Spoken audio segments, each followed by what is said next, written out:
Naruto, 10 Ways Tobirama Senju was the worst Hokage.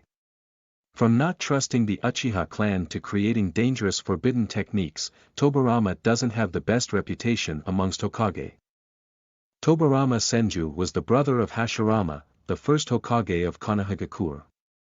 After the death of his brother, the mantle of the Hokage was passed on to him and he became the second Hokage.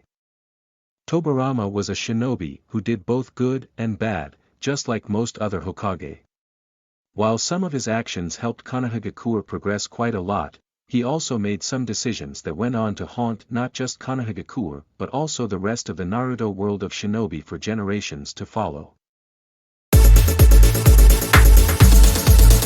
10. He never trusted the Uchiha clan members of his own village. Tobirama Senju was not fond of the Uchiha right from the Warring States era. While his hatred for his enemies was justified at the time, when he became the Hokage, he should have been able to look at them differently. His distrust in the Uchiha clan sowed seeds for problems that would emerge years later and harm the village in ways that were unimaginable to him at the time. 9. He attempted to crush the Uchiha resistance by putting them in charge of Konoha police force. Before Hashirama died, he told his brother to not mistreat the Uchiha, but evidently Tobirama didn't listen to the advice.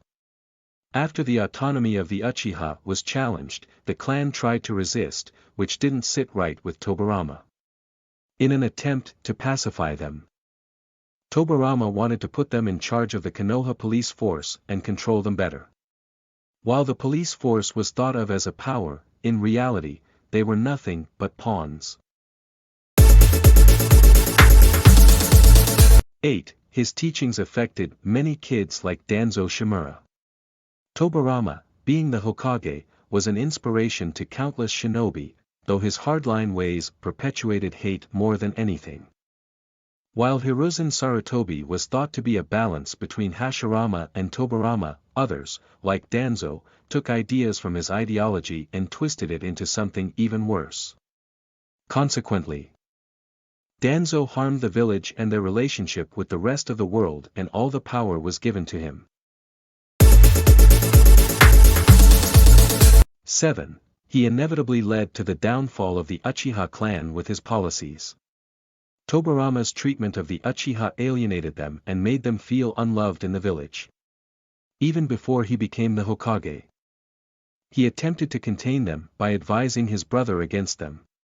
When in power, Tobirama did everything possible to keep the Uchiha in check, which eventually boiled down to the Uchiha clan massacre during the reign of his successor, Hiruzen Sarutobi. 6. He destroyed the future of a generation of shinobi. Hashirama and Madara created the Hidden Leaf Village to prevent kids from suffering on the battlefield and live their lives happily. Tobirama's policies, however, did the exact opposite of that for the Uchiha.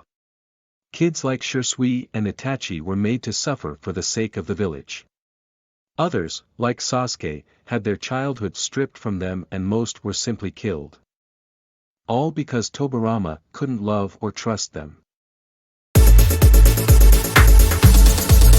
5. He created the Edo Tensei, which was used for nothing but evil. Tobirama was quite an incredible inventor and developed countless powerful jutsu, but one that he never should have created was certainly the Edo Tensei. The Edo Tensei could never be used for good and instead, it allowed Orochimaru to attack Konohagakure and kill Hiruzen Sarutobi. The likes of Kabuto took this jutsu and used it in the Fourth Great Ninja War, which led to the loss of countless shinobi lives. 4. He couldn't solidify the bonds with other nations. As a Hokage, Tobirama had to be powerful enough to defend himself and the village from his enemies, but he failed to solidify the relationships with other nations. One of his meetings with the Second Hokage was intervened by the Gold and Silver brothers, and when they fought, Tobirama was left at death's door. Later on, he was killed by Kinkaku during the First Great Ninja War. 3. He created several other forbidden jutsu. If Edo Tensei wasn't enough, Tobirama continued to develop other jutsu, like the multiple shadow clone jutsu or the mutually exploding paper tags technique. That was later deemed to be too dangerous to be used. These jutsu were classified as forbidden as they could hurt the user. Knowing that, Tobirama should never have created them in the first place. 2. He indirectly led Madara Uchiha to his goals. Madara Uchiha became one of the main antagonists of the story only because Tobirama enabled his return by creating the Edo Tensei. Once again, his jutsu put the world in grave danger and almost destroyed life on the planet.